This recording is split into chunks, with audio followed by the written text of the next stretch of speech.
Okay, well, I think I'm gonna get the ball rolling here. Welcome, everybody. I'm hoping that you all can see me and hear me. I'm Stuart Malina. I am the music director, the newly appointed music director of the Lake Placid Sinfonietta. Needless to say, I am not up in Lake Placid right now, as our summer season has been postponed till next year because of the COVID-19 epidemic. And this is something that I'm extremely sad about.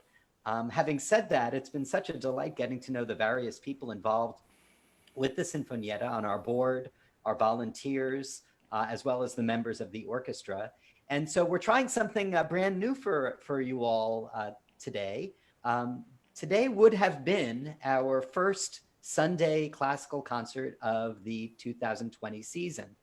And so we were thinking that over the course of these next 6 weeks, we would present these informal Lake Placid Sinfonietta happy hours for you to hopefully enjoy, where I would talk to you, we could play some music for you, I could introduce you to some of our wonderful players. And there are a couple of things that you need to know. One is that this is a webinar, which means that you are not going to be visible to each other or to me.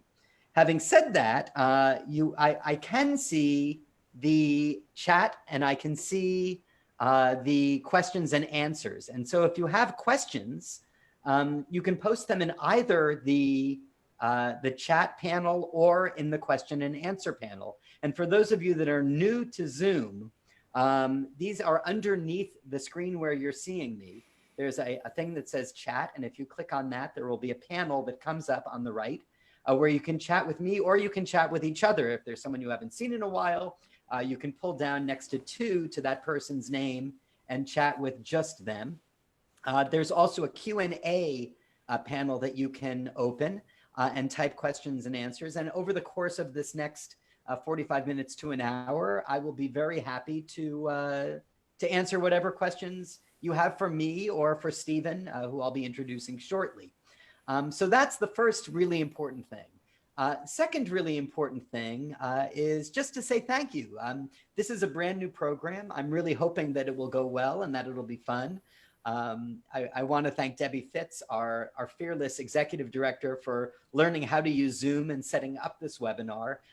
It's conceivable that things will go awry. And if things do go wrong, I hope that you'll be forgiving with us. We're doing our best and hopefully it will go without a hitch.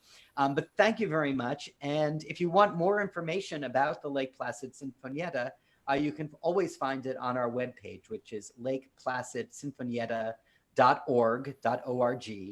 And you can go there if you want to find out about the organization, about me, about our players, if you feel like donating. And thank you in advance for that.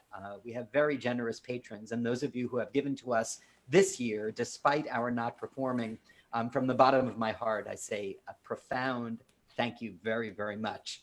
So let's get the ball rolling. I thought that I would start out by playing something for you.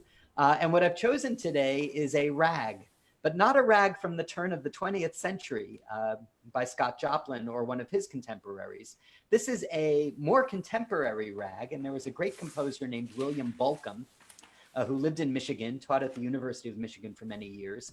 And his music is famous for incorporating popular music forms into his vocabulary.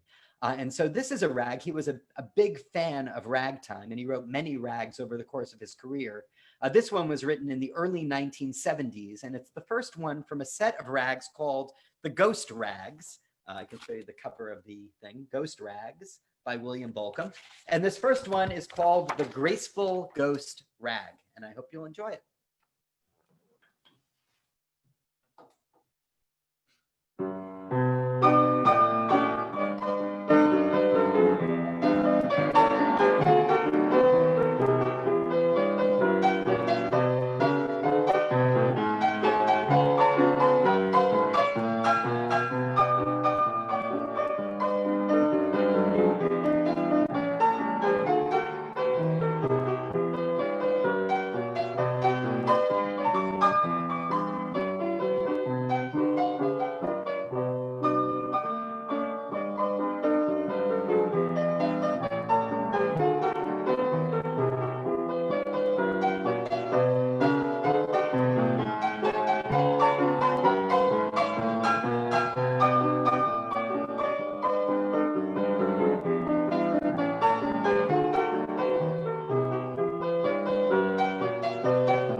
So the headphones go back in, and now it's my great pleasure to introduce our panelist for the week. Stephen Franklin hasn't been playing in the Lake Placid Sinfonietta for a very long time. He just joined a couple of years ago, but I'll ask him about that. And he's our wonderful trumpeter. I would say principal trumpeter, but we only have one trumpet in the Lake Placid Sinfonietta. So without any further ado, let's meet Stephen Franklin. Oh, there you are. Hello, everyone. Welcome, Stephen. Thank you. It's good to be here. It is really great to see you, and thank you so much for being the guinea pig, the first of the panelists from the orchestra. Absolutely. You are setting a bold and brave example. I appreciate it. I try. So how long have you actually been playing in the Lake Placid Sinfonietta? Well, let's see. This last season was my third season playing with the orchestra. So this would have been my fourth season. It's interesting to hear how people found out about the Lake Placid Sinfonietta, because it's not something that advertises in the Union Bulletin when there are auditions. When there's an opening, you basically find people who you know who might be interested. How did you get connected with the Lake Placid Sinfonietta? Well, in a way, I guess you could say I sort of married into the family because our wonderful flute player, Ann Harrow, her daughter Naomi is now my wife. And so even before I was playing in the Sinfonietta, for a few summers, I was visiting the family and seeing Naomi. And they were gracious enough to let me stay in their cabin with them. And so I got to be exposed to the orchestra.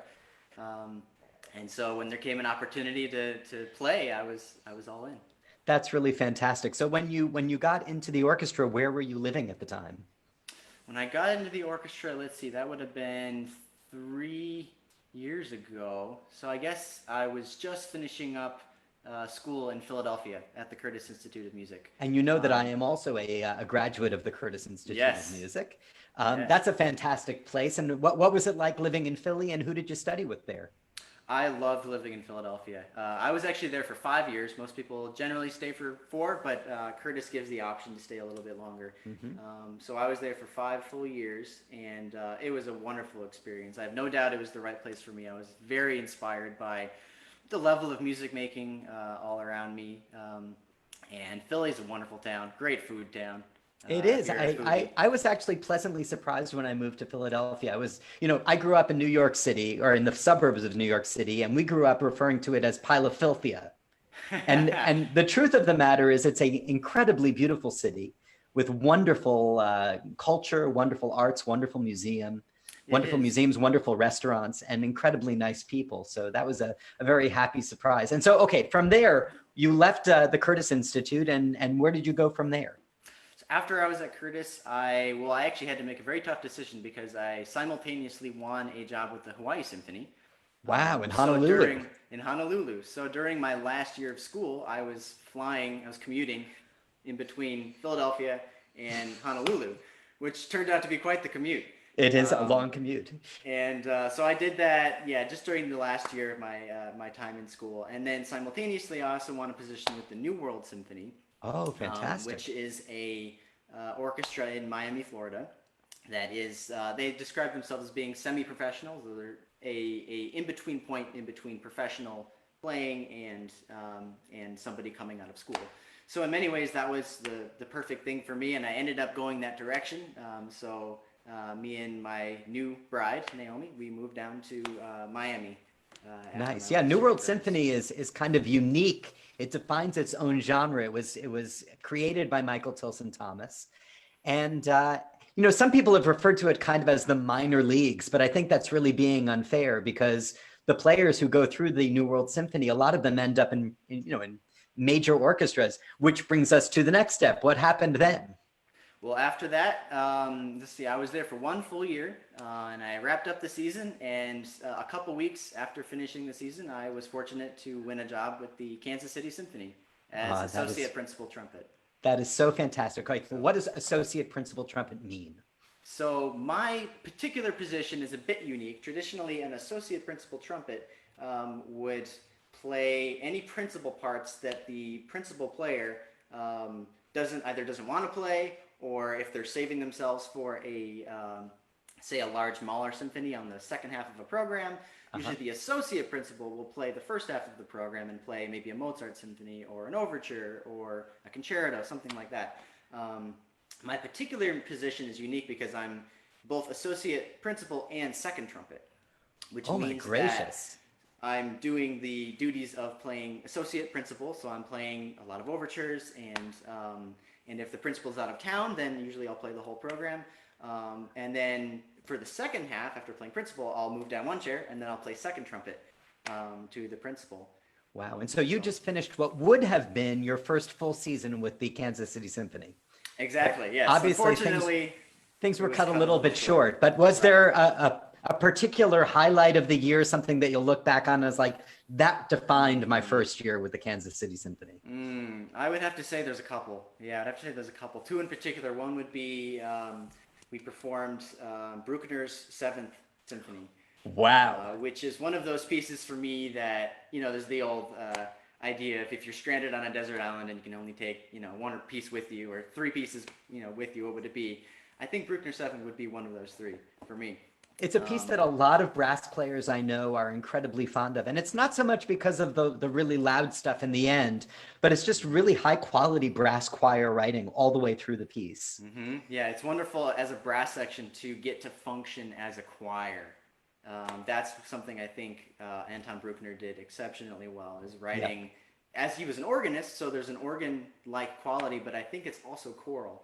So as a brass section, to phrase together, to feel the swells and the comeback together, there's not really any feeling like that. That's so fantastic. I would say that was one of them, and another would be playing Bartók's Concerto for Orchestra, because that is just one of my favorite pieces, and anytime I get to play it, I'm a happy camper. And it's got some really tasty trumpet writing as well. It does, especially for the second trumpet. I was playing second on That's that. right. I mean, there's that wonderful duet movement that the second trumpet obviously is a central role in that piece. Right. That's exactly. fantastic. So before you play something, you see, I've lost my train of thought. Why don't you just play something? I'm sure I'll get it back. Okay. All right. Fantastic. So I thought, in honor of representing some of the things that we were going to play this summer. Well, this isn't something we were going to play, but I was going to play this instrument, which is the piccolo trumpet. It's cool. And it is cool. It's also it is a very dangerous little thing to the trumpet player. Why do you say that? Well, the piccolo trumpet. So basically, for a trumpet player, oftentimes the higher the tessitura, or the higher the range is, so the higher notes we're playing, the more, you could say, the more effort is involved. We try to use as little effort as possible, but in the upper register, there is an amount of strength required, and the higher you go, the more is required. And this little instrument specializes in playing in that very high register. Excellent. So what are you going to play for us? I am going to play the concerto by Alessandro Marcello, which is actually an oboe concerto. I'm just going to play the last movement.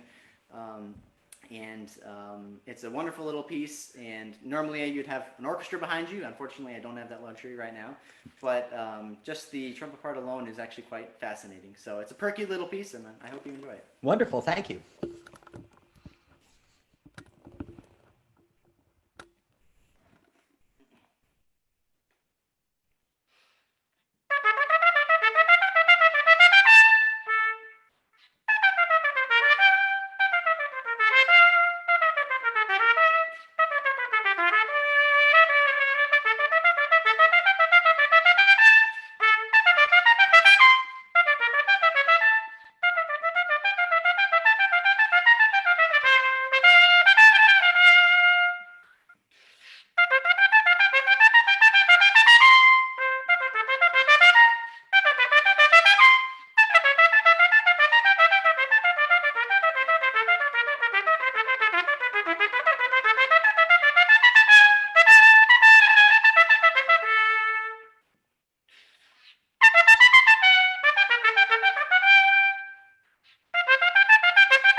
Bravo. That was fantastic. Thank you. Thank you very much. So when you're playing the piccolo trumpet, I mean, other than the fact that it's precarious because it's so high, is it a different setup for your face than a normal, than the trumpet you would normally play in the orchestra? I would say it's quite similar. The main difference would be the amount of air that we use. Uh-huh. So usually a traditional trumpet, you'll use a lot more air as sort of your bass line. And the piccolo trumpet, it's a much smaller and much faster airstream. And do you enjoy playing piccolo trumpet? I do. Perhaps I'm a bit of a masochist in that way, but I very much do enjoy getting to play it. We mostly play the piccolo trumpet for color. Yeah. Not so much for, some people think you use the piccolo trumpet so you can play higher. You can't really play a lot higher on the piccolo trumpet than on a normal trumpet, but it changes the timbre to be much lighter and much brighter. And we like to use it a lot for Baroque music. Yeah, it's definitely one of those kind of iconic sounds that you get in Baroque music, the music of Bach, Handel, Vivaldi. It's one of those things that you listen for, that particular timbre. It's very cool. Absolutely. So before we go on, I have a question that came in from Mary DeGarmo. Hello, Mary. Can you give us some insights into the programming you have planned for your first actual season with the Sinfonietta? And the answer to that is yes, I can give you insight. So Stephen, I will give you insight, in fact. I can and will give you insight into the programming. The truth of the matter is what we've done with this summer's programming is just lifted the entire thing and moved it forward a year. There's a lot of stuff on the season that I'm really excited to do, and I didn't just want to dismiss it. It seems like all of the guest artists that we were planning on having, including Stephen, who's going to be playing the trumpet part in a beautiful Bach cantata, are able to come next summer and perform with us. There may be slight changes in some of the repertoire, but I would say by and large, the repertoire that we do will be the same that I had programmed for this summer. So we'll be doing an all Beethoven program with the Second Symphony. We'll be doing the Scottish Symphony paired with a piece that Daniel will be playing on violin. We'll be doing the Saint-Saëns Second Piano Concerto. And the Appalachian Spring original orchestration. It's a lot of really wonderful music, and I'm very proud of this program and very much looking forward to doing it, albeit a year after we had originally planned. So thank you for that question. So back to you, Stephen. We now have met the piccolo trumpet. I'm assuming then that there are other trumpets that you play. How many trumpets does a professional trumpeter have to have? That's a hard line for a trumpet player to draw because we're usually what we call gearheads, and we like collecting different instruments. Typically, I'll just walk you through the instruments that I have. Great. And that I use. So you've already met my piccolo trumpet. This is actually a new addition to my instrument family. I bought this, about 4 or 5 months ago now. And, I think this is my first performance on it. So, you're kidding me. Even though it's virtual, this is the inaugural. A world premiere, ladies and gentlemen. You see, you never know what you're going to get. And then the trumpet I play the most would be this, which is the C trumpet. Okay. Usually I'll use the C trumpet for, about 90% of what I play in the orchestra. Isn't that interesting? Because like when you're playing in high school, most people are playing on a B-flat trumpet. Exactly. Why is it that you use the C trumpet when you're playing in orchestra? Well, this is my B-flat trumpet here. So as you can see, they're slightly different. This part of the tuning slide is a little bit shorter. It might be hard to see. But can I interrupt you for a second, Stephen? Yes. We're getting a couple of comments that your microphone volume is low. Can you push your volume up a bit? Hello. Is this better? Oh, much better. Excellent. Okay, I turned it down while I was playing. I forgot to. Super. That's great. So, yes. So, anyways, we're just walking through the different trumpets. So this is the C trumpet, and you were asking a good question about. Most people start on a B-flat trumpet or play in concert bands on a B-flat trumpet. So what's really the difference between the B-flat and the C trumpet? The C trumpet since it's a little bit smaller, I guess you could say, since I was just playing the piccolo trumpet, since that has more brilliance, a smaller trumpet tends to have that brilliance. So the C trumpet, even though it's a big trumpet, has just a little bit more brilliance than a B-flat trumpet. Okay. And that enables us in the orchestra to project and to make the sound cut through the orchestra. And we also find often it blends a little bit better into the woodwinds. So here's a question just came in from Kathy Briggs, and I think I'll answer this one. the question is, do you have to transpose all of the parts? Well, actually, it depends really. I mean, when he talks about a trumpet in B flat, a trumpet in C, a trumpet in E flat, what you're saying is that when you play the written C on the page, it sounds that note. Isn't that right? So the trumpet in C, when you play what's on the page, it's actually sounding like what's on the page. Whereas if you play a C with a trumpet in B flat, it's going to sound a whole step lower.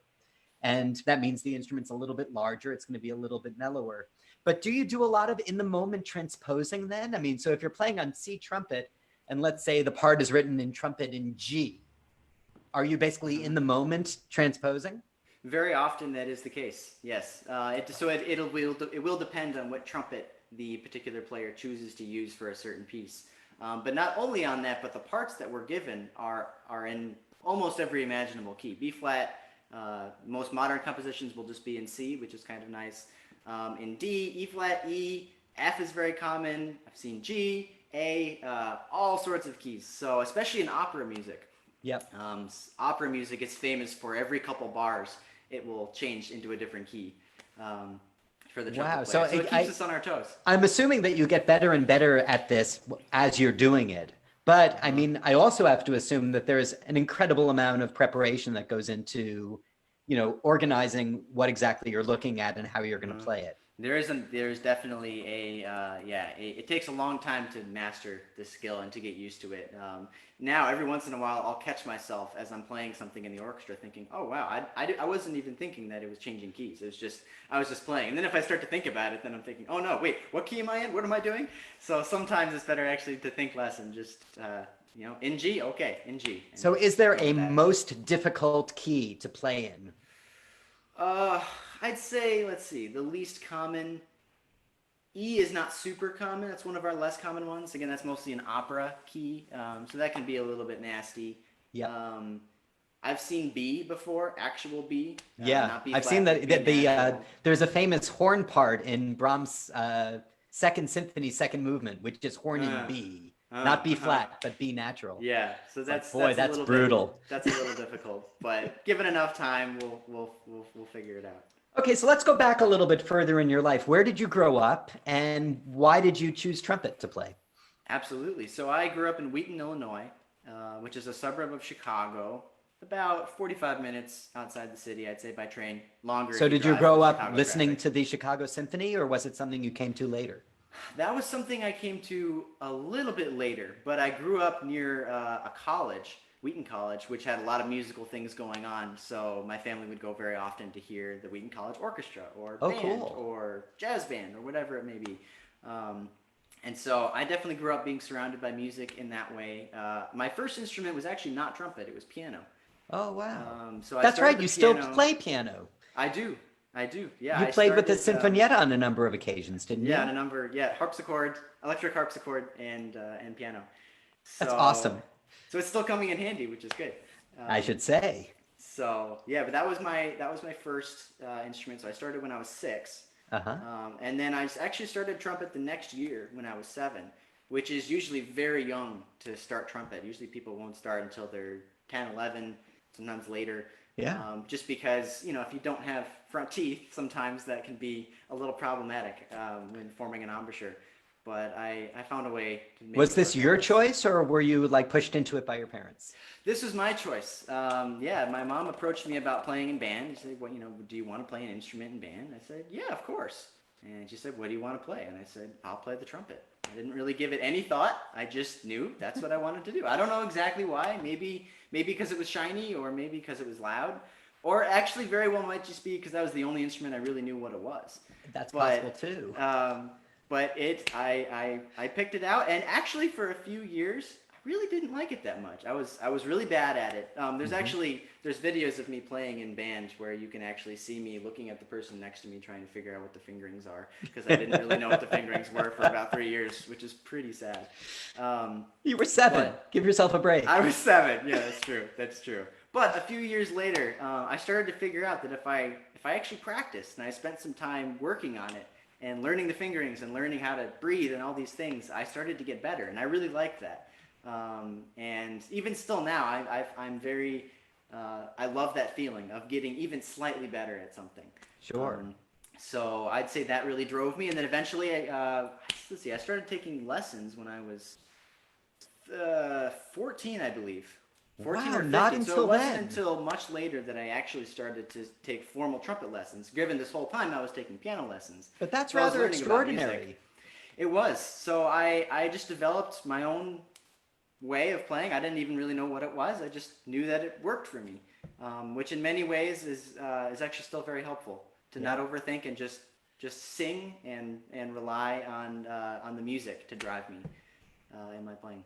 That's very cool. And so you mentioned before going to Wheaton College and seeing the orchestra and seeing the jazz band.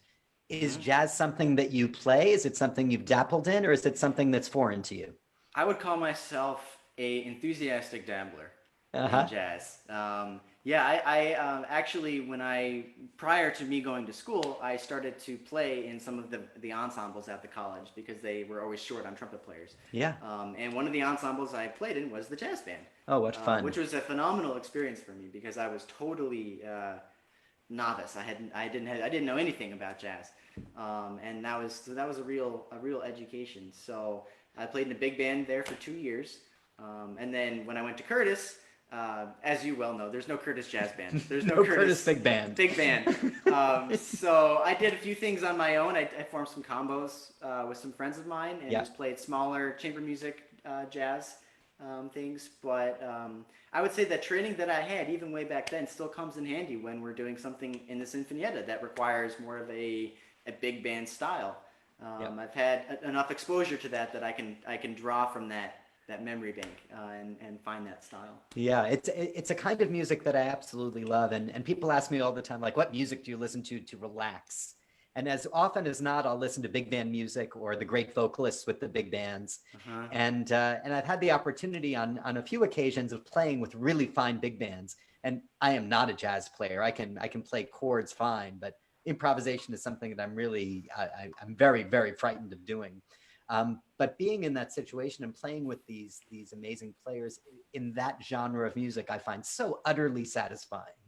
It's just kind Uh-huh. of like a Uh-huh. relaxation pleasure trip, It is. It is. Yeah. and totally fun. So, do you feel like playing something else? Absolutely. Absolutely. I wish I could say I could play some jazz for you, but I didn't really prepare anything along those Oh no, lines. that's quite all right. But What trumpet are you going to play on, well, and what next are you going to play? I'm going to play on my C trumpet, which is my bread and butter, what I play the most often. And we were going to this year play a piece by Modest Mussorgsky, Pictures at an Exhibition, We which were indeed. traditionally starts with a big trumpet solo. However, this version that we were going to play was a little bit different. It's a So really wacky version that we it were is going to very play. wacky, and you'll all get to hear it since we're still going to do it. I'm assuming, is that correct? Oh We'll yes, do that's it on my plans. next year. Great. So, as a precursor to that, I thought I'd give you my own rendition of the first movement of Pictures at an Exhibition. Fantastic. So, and I will turn my mic down so I don't blow everybody away here. Okay, and I'm Don't going to want that mute mine. happen. All right, very good. Very good.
Doo-ba-doo-ba-doo-ba-doo.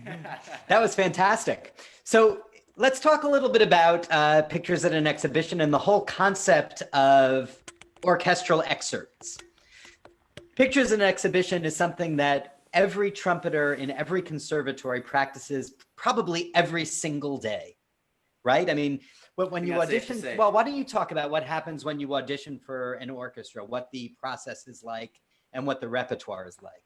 Absolutely. So when you take an audition for an orchestra, the way the process works is the repertoire that you have to play. Well, first of all, you play a round of audition. There's multiple rounds. So traditionally, there'll be a preliminary round, which will be some of the most standard music for trumpet, and then there'll be another round, semifinal round, and then finally a final round, and occasionally a super final round as well. Usually these days it tends to be around 3 or 4 rounds that somebody will play before the end of an audition, and that was how it was for me. And so the music that we play in an audition are excerpts, what we call excerpts. So they're just short chunks from all of the most famous and most well-known and oftentimes most challenging bits of music in the orchestral repertoire for the trumpet. So in this case, Pictures at an Exhibition is a very, very common excerpt. In fact, I'd say 90% of the time, it's the first thing I've played in every audition that I've ever taken. Is there a reason why why they give it to you first? The reason that people tend to put it first is they usually want the candidate to be as comfortable as possible. And that's something that everybody has played, as you said, for a very long time. They've played almost every day. And it's a good chance to just feel how the hall sounds. Most of the time you don't get an opportunity to play in the hall prior to the audition unless you're very lucky or you find a way to get in days earlier or find some other way, but usually you don't get that opportunity. So it gives you a chance to play something that's full and loud, and you can just hear how your sounds in the hall. And then move on from there. So it's actually kind of a kind gesture on the part of these orchestras to give it to you first. Absolutely. That's great. And we appreciate it. And so you, as we were saying, you practice these all the time, and there are probably a dozen excerpts that are the standard excerpts that you're going to be practicing for years and years and years. How do you keep your practicing fresh so that it doesn't get incredibly boring and old? That's a really good question. Even in school, that was something I was brushing up against because I started taking auditions. I took every audition that I could, and I was playing these excerpts 24/7, not quite 24/7, but pretty close. I was playing them all day, all the time, the same bits of music, and I found that I actually was getting a bit stuck in the way that I played them. It was almost like, okay, here's Pictures, here's how I'm supposed to play Pictures. Okay, I play it. And here's Carmen, here's how I'm supposed to play Carmen, and I felt that my creativity was stuck in that way. And so what I chose to do was set aside excerpts for a while and not really think too much about them and play pieces of music. So solos with piano, as much chamber music as I possibly could, both brass chamber music and like a small orchestra or other mixed chamber pieces. And I found that through that process of playing as many different kinds of music as I could with as many other instrumentalists as I could, I began to find my voice again. And then take that same creative approach, let's say, instead of just recreative, where you're trying to copy something or play it a certain way that you think you're supposed to play it, taking that creative approach and coming back to the excerpts and saying, how can I make this special? How can I make Mahler 5 still sound like Mahler 5, not go outside the realm of what it is, but make it sound, bring the message of that piece across? How can I do that?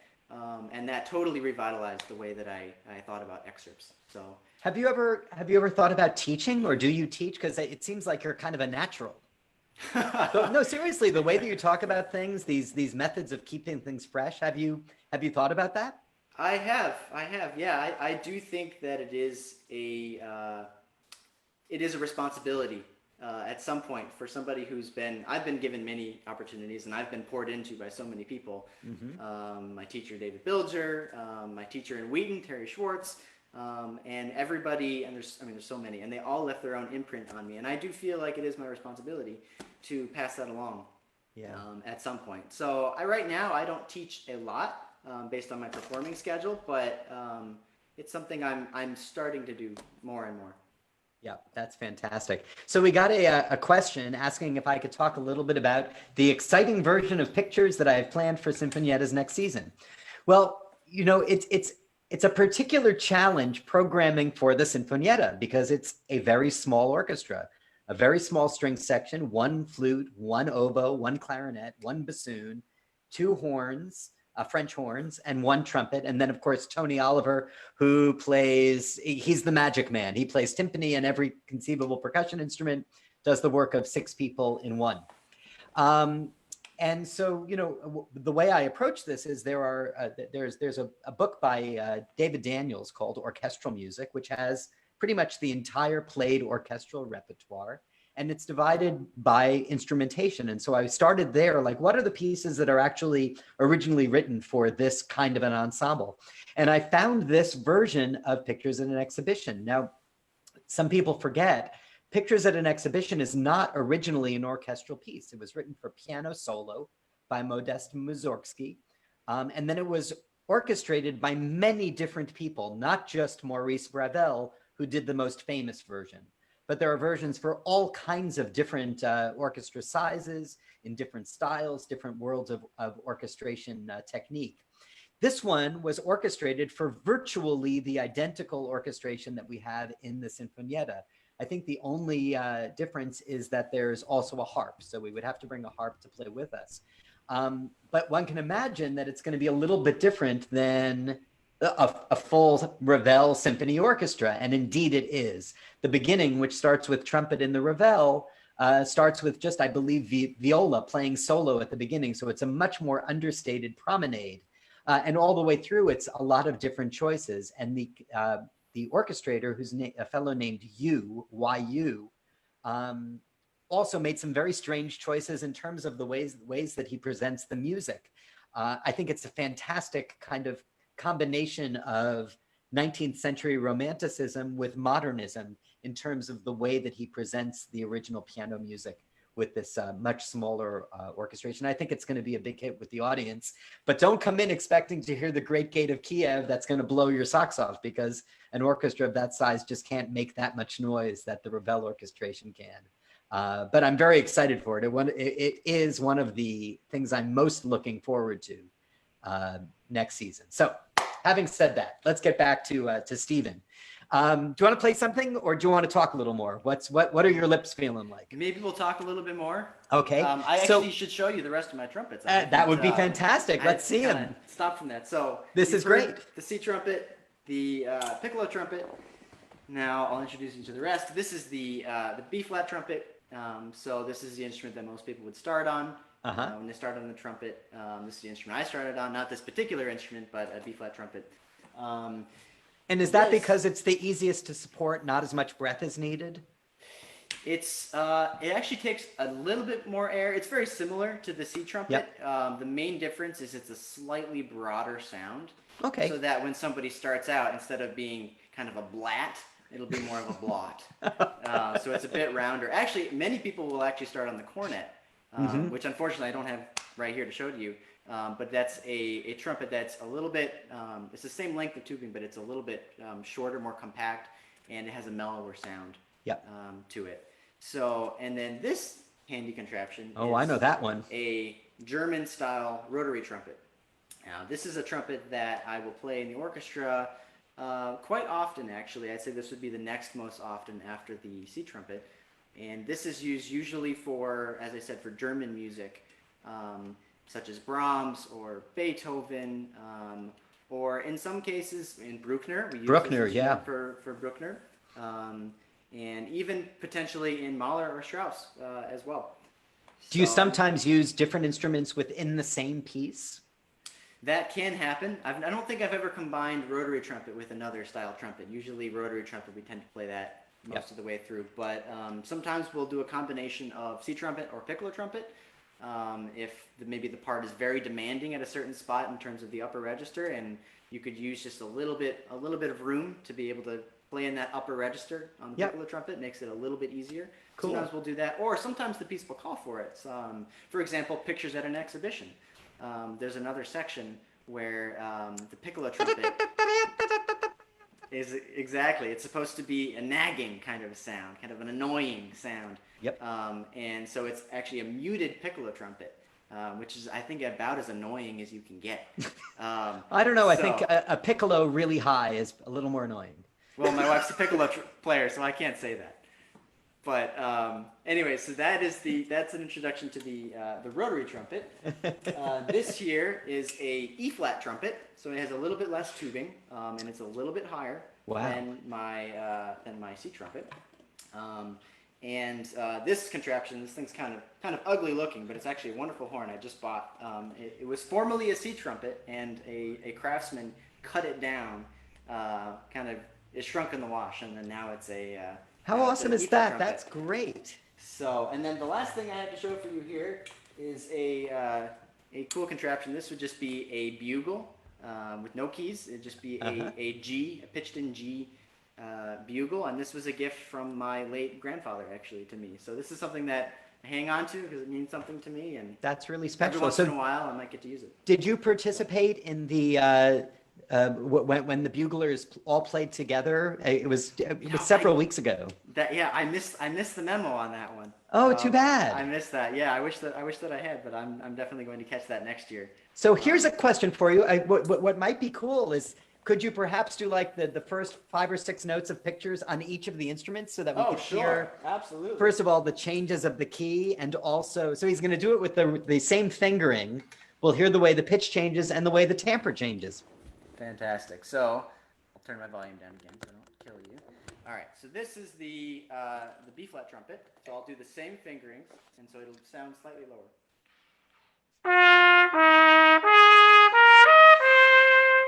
So it's a little bit lower, a tiny bit mellower.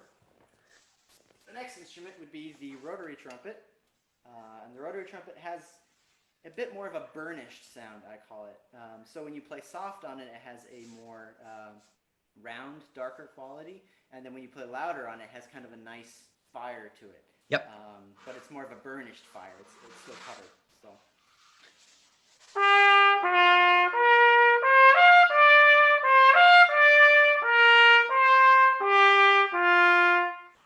That's actually a really nice tone for that piece. It's a beautiful instrument. I like to play it as often as I get a chance to. So the E flat trumpet will be in a slightly different spot.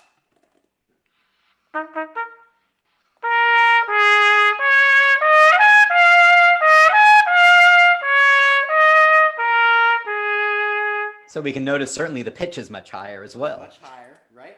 And then finally, I'm not sure I can play pictures on this thing, but I'll play something else.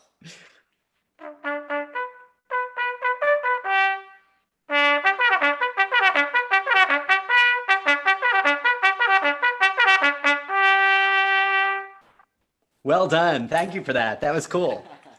So before you play another piece, there's something else that I'd like to ask you about, because in addition to being a fine pianist, in addition to being a world-class trumpeter, you're also a composer.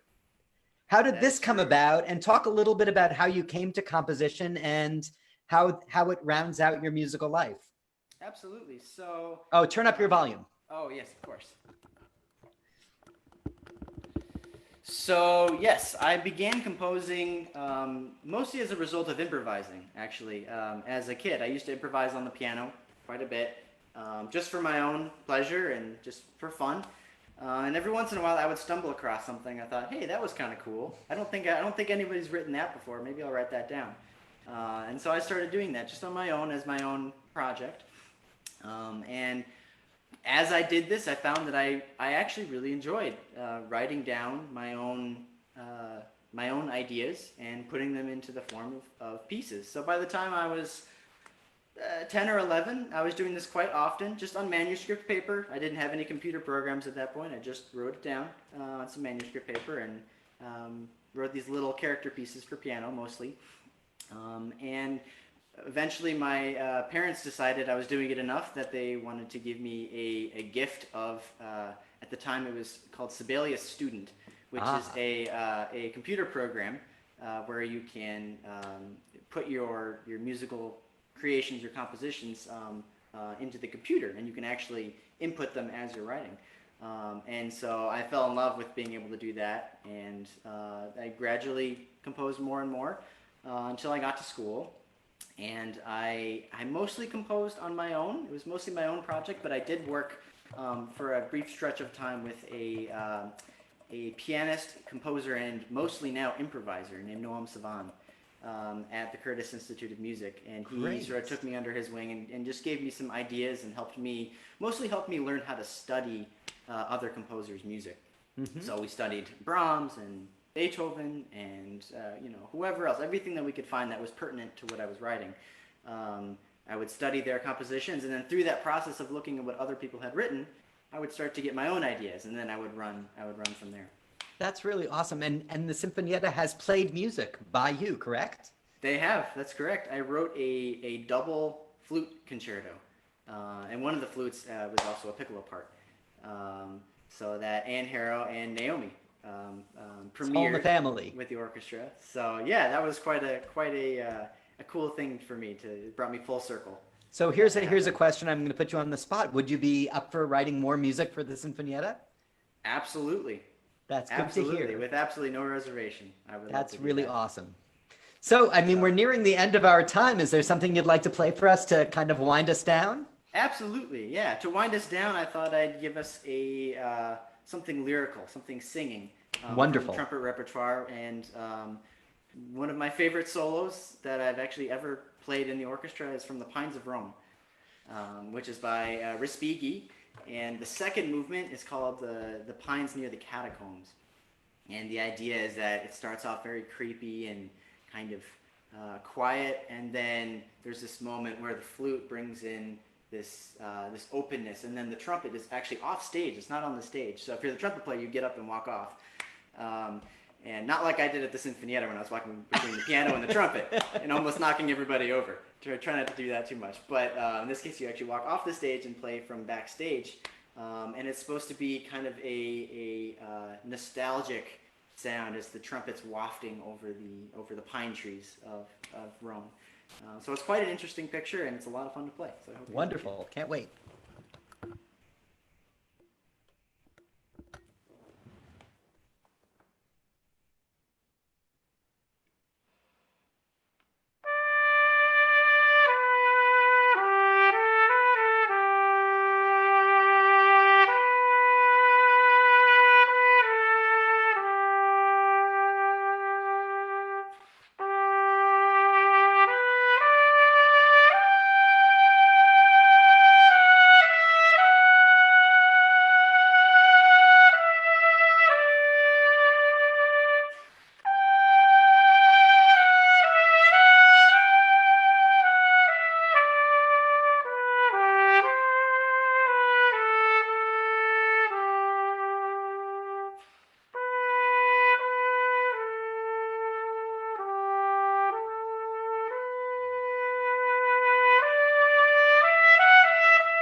That was really beautiful, Stephen. Thank you.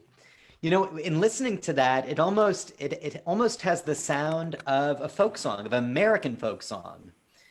I mean, what are you thinking about when you're playing that music? What I'm thinking about in that particular excerpt, well, there's actually a lot of excerpts I play, I try to put words to them. So I'm actually thinking of specific words or phrases. And in this one, I actually just simply think the word Alleluia, like a praise, like something from a church as it's kind of wafting over. So, Alleluia, Alleluia, like it's a chant. And I find that suits the character really nicely. That is really, really beautiful. Thank you for that. And I think it's a perfect way to bring this session to a close. So before anything else, I want to thank Stephen for being just the perfect opening guest. Beautiful playing, wonderful conversation. I so appreciate your being willing to do this first one. Absolutely. Thank And you, for Stuart. the people who have attended, thank you so much for taking an hour out of your Sunday afternoon to spend with us. And I'm really looking forward to doing this again next week and the 4 weeks after that. We will be here until August 16th, and we'll have other people that I'll be talking with, and you'll be meeting other members of this wonderful group of musicians. We're really proud of the fact that it's not just an ensemble of players, but an ensemble of wonderful people who care about each other and care very much about the Adirondack community in which they're spending their summers. We're heartbroken, and I don't think that's an exaggeration. We're heartbroken that we're not up there this summer performing music for all of you. It's so satisfying to see so many of the players who have signed in today to watch us do this. And so thank you very much. Let me just see what these questions are. Let us know what kinds of programs you want to see. That, I think, is a great point. We'd love to get feedback. If there are things that you liked, if there are things that you didn't like, please let us know so that we can craft it as we go forward and make it exactly what you're looking for. Everyone who is here will get a feedback form from the Lake Placid Sinfonietta, and please take the time to fill that out so we can see what you thought about it, and please share with us your ideas for going forward. So with that, again, thank you to Stephen. Thank you all very much for joining us, and I'll see you all next week at our next happy hour with the Lake Placid Sinfonietta. So long, everyone.